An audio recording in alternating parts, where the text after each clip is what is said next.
What's happening, people? Big up to you all. Welcome back to the show and welcome back to this channel where we talk all things Arsenal, all things football, all things Premier League, and we're going to talk a little bit about Arsenal transfer news today. Every day I'm going to do what I can. Listen, this transfer window is absolutely dead.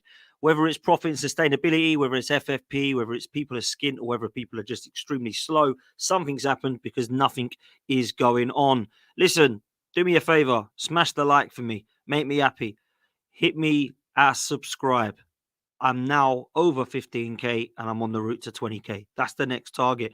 Get me up to 16 as quick as you can, people, because we want to move to 20 very quickly. So please make sure that you do that. It's literally 2 buttons: like, subscribe. You know the like button is that. You know the subscribe says subscribe, and it's absolutely free. So make sure that you do that, please, because that will be amazing. And I don't like to keep plugging it, if I'm honest, but it really does help the channel. I'm not going to beg for money in terms of super chats. I'm not going to start asking you to join memberships. If you want to do that, you can. You know the button is join.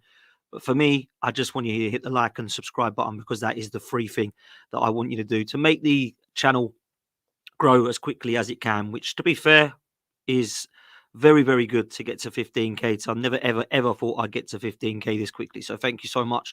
I really do appreciate it and love all the support.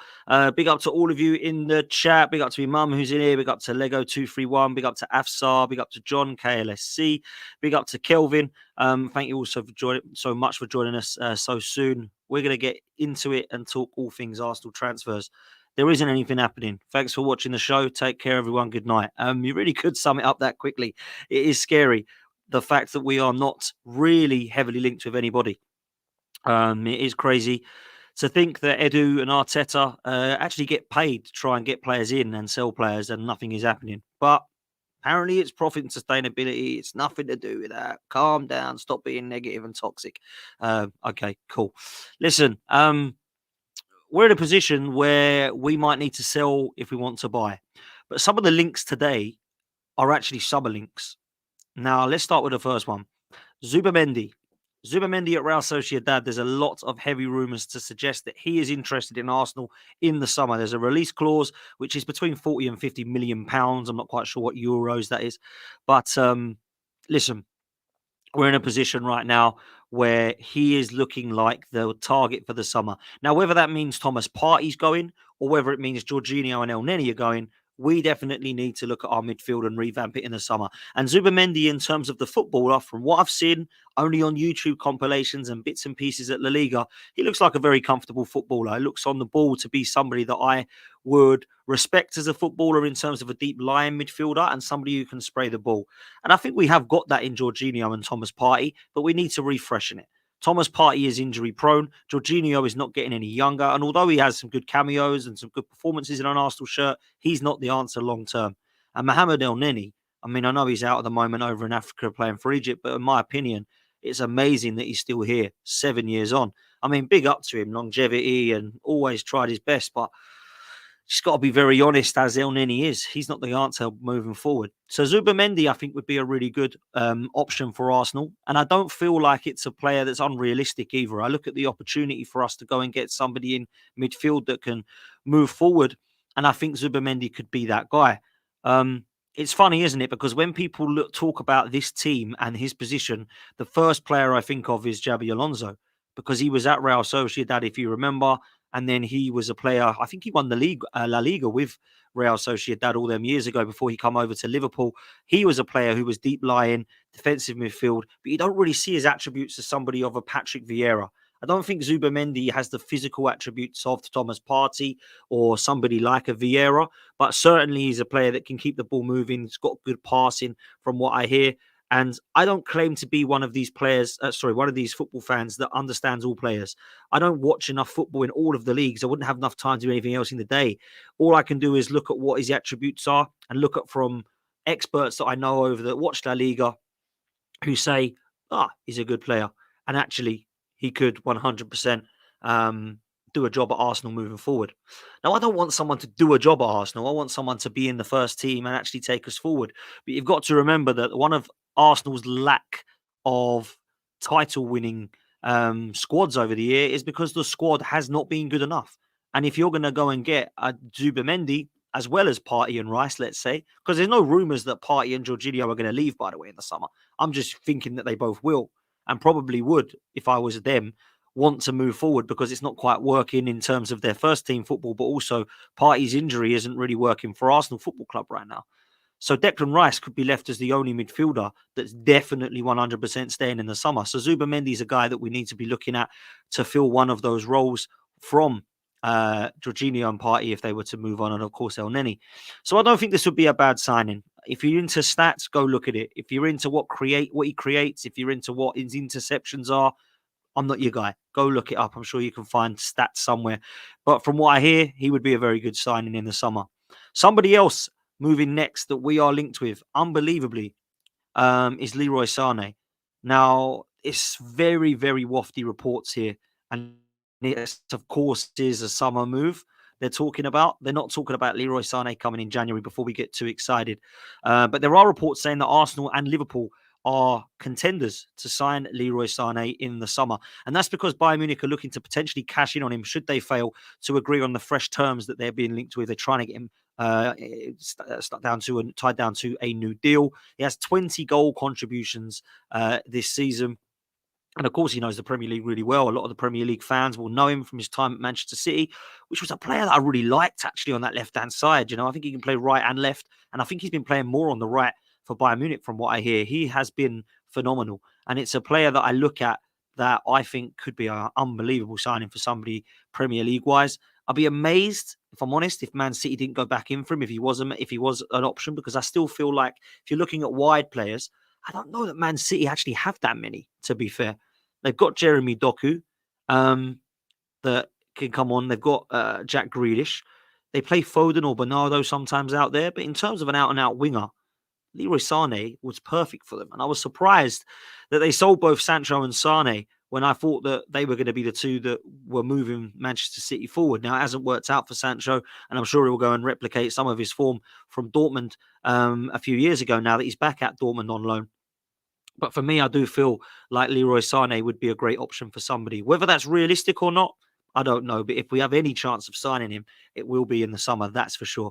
It certainly won't be any time soon in the next few days. But let me ask you: we've got Martinelli, we've got Saka, we've got Trossard, we've got Smith-Rowe, we've got Reece Nelson. Somebody like Leroy Sane would be phenomenal. Pedro Neto and Michael Elise are two players that people mention. Eze, the other day, played really well against Arsenal. Can play wide, but at the moment is playing more centrally as a number 10. But I think we are short there still. I really do. I don't like the fact that we have absolutely zero cover for Bukayo Saka. And I don't really understand why it is that we have not ever looked to upgrade on a position to try and at least give him some competition. Because at the moment, people are looking at Martinelli and Trossard and they're switching roles, and you've got Smith-Rowe and even Reece Nelson that's played on the left, but nobody has played on the right. And when you've got nobody to take your place, just keep putting in average performances because no one's going to take your place. And Mikel Arteta has made it quite clear that Bukayo Saka is not going to get replaced or upgraded upon, or even given competition. So Reece Nelson is the only one that we've got. And of course, Trossard sometimes has been utilised over there. I sometimes would like to see Martinelli and Saka swap roles. So swap sides even. So they go left and right and they try and beat their man on the outside.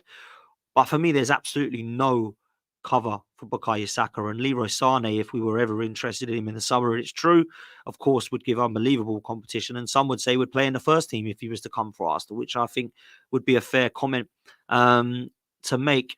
So that's Zubimendi and Leroy Sane, both looking like they're going to potentially happen, if at all, in the summer. Certainly not in January. There's not that much money that we can go and spend on those players, unless, of course, we sell players, which is what we come on to next. AC Milan are very much interested in taking Kiwior. Now, I don't know how true or heavily linked he is, but there's a lot of reports today suggesting that AC Milan are really interested in taking Kiwior, and they're asking what the situation is. They are looking at getting him through the door. Now, I don't mind Kiwior as a left centre-back, right? I really don't mind him as a left centre-back. I think he's a good player at left centre-back. I just don't see him as a left-back. And we have actually tried to play this guy at left-back. I know it's crazy, but it looks to me as if he actually sees him as an option at left back.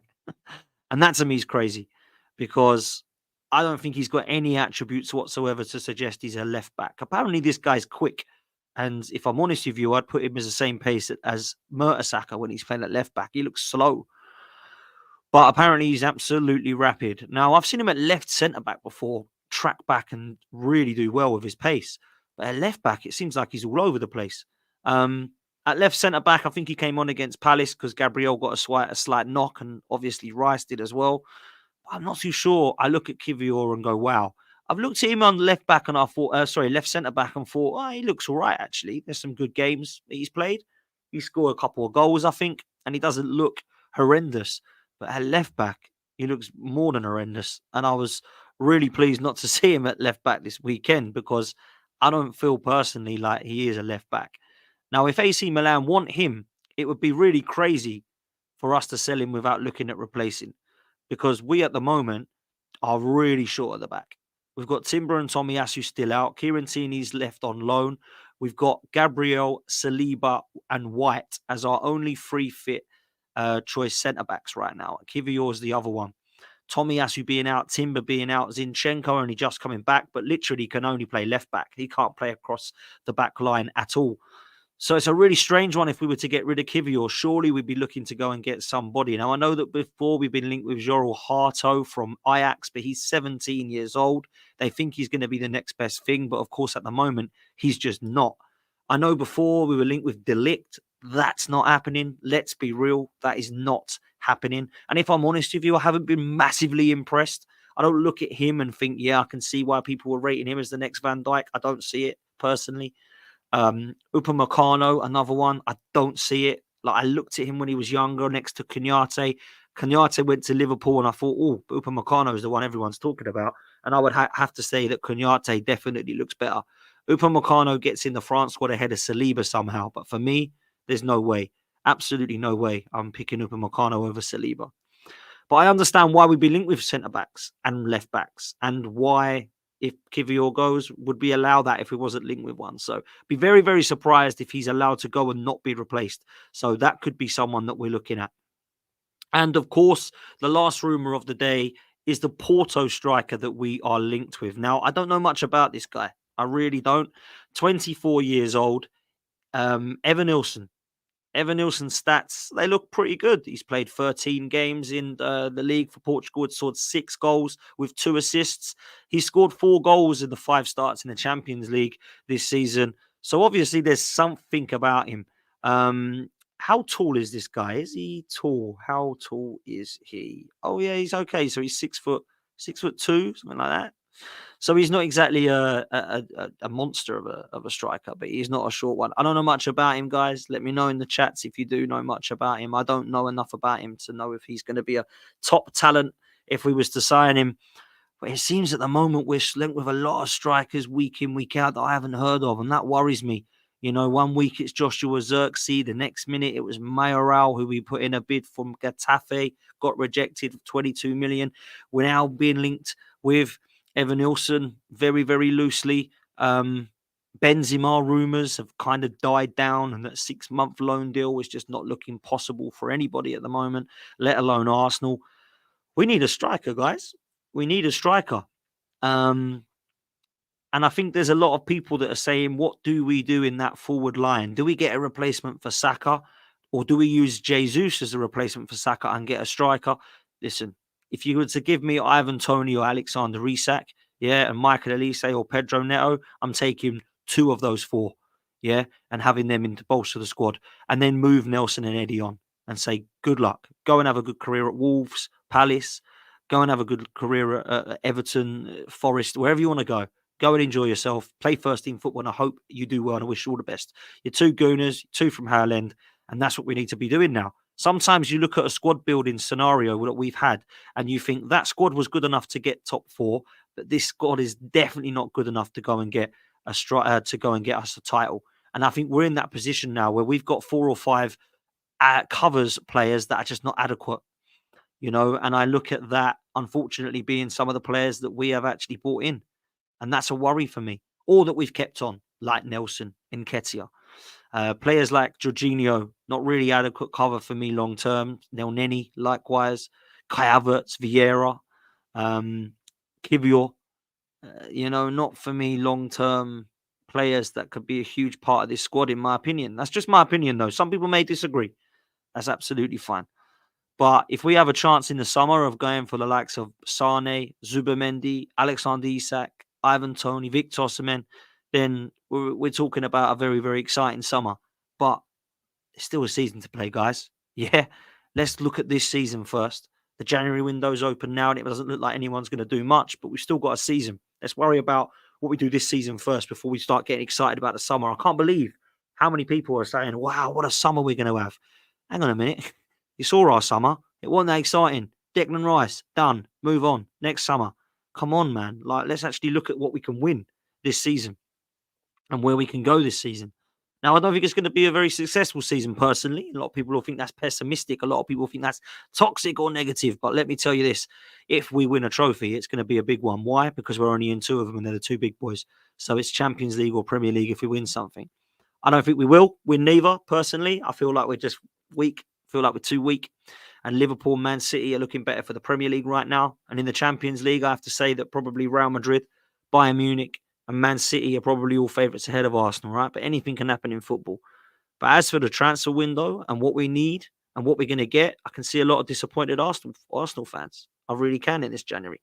I don't think we're going to allow that window to shut and everyone's going to be looking at each other going, this is it. We're going to go and do it now. And that then comes back down to the Kai Havertz signing, I'm afraid. It does, because David Raya was £3 million.